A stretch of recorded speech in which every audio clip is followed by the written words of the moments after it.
Halo, assalamualaikum warahmatullahi wabarakatuh. Kali ini Bu Tia dari Dia Ananda ingin menjelaskan untuk PPDB SD ya, lebih detailnya nanti untuk mekanisme pendaftarannya.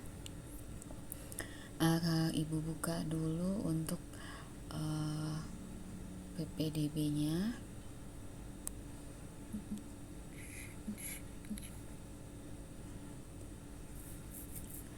Jadi di sini PPDB SD ya yang akan dibahas. Jadi aturannya adalah untuk SD itu bisa kita lihat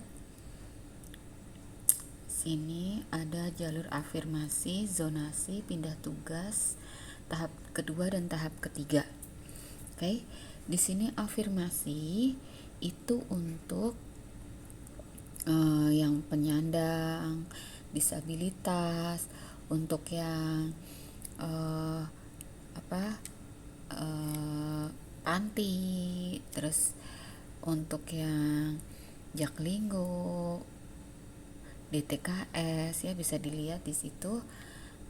Dan untuk yang zonasi nanti tahap zonasi ini di tanggal 13 itu kuota itu 73% ya, 73%. Ini hanya untuk yang satu wilayah. Jadi kalau yang bukan wilayah di zonasi ini itu tidak bisa mendaftar ya. Jadi di tahap zonasi ini tidak bisa mendaftar. Bagaimana tahu Bu? Gitu. Misalkan kita pengen tahu, kita lihat di sini unduhannya ya di sini. Ini ada semua lengkap ya, aturannya di sini ada.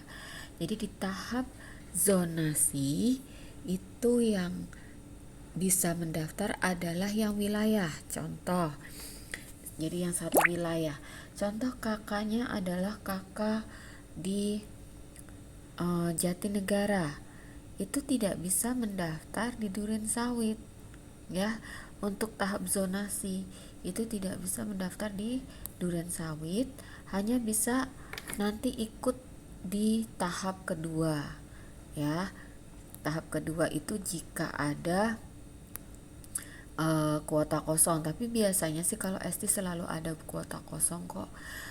Jarang yang ikut dari jalur afirmasi ini sama jalur pindah tugas itu. Jadi biasanya ada tahap kedua di sini. Tahap kedua ini nanti bisa mendaftar untuk umum. Jadi yang belum dapat sekolah karena dia tidak bisa mendaftar di jalur zonasi, karena dia misalkan kakaknya Jatinegara tapi pengennya ke Durensawit, itu nanti bisa mendaftar di tahap kedua ya. Jadi di sini tapi tetap DKI ya, jadi kakaknya tetap DKI, tapi itu kuotanya lebih sedikit karena itu kuota sisa ya, kuota sisa saja. Nah nanti kalau misalkan di tahap kedua juga yang daftar itu masih ada sisa, masuk ke tahap ketiga di sini ya. Ada tahap ketiga itu bangku kosong ini. Jadi untuk yang zonasi itu hanya untuk yang satu wilayah di kakaknya ya, di kartu keluarganya.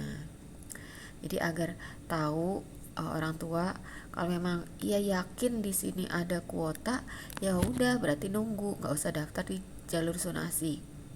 Tapi misalkan belum nggak yakin gitu, ya sudah ikut di jalur zonasi aja, tapi nggak bisa milih di wilayah Durensawit, hanya bisa milih di wilayah sesuai kakak gitu ya, agar bisa dipahami.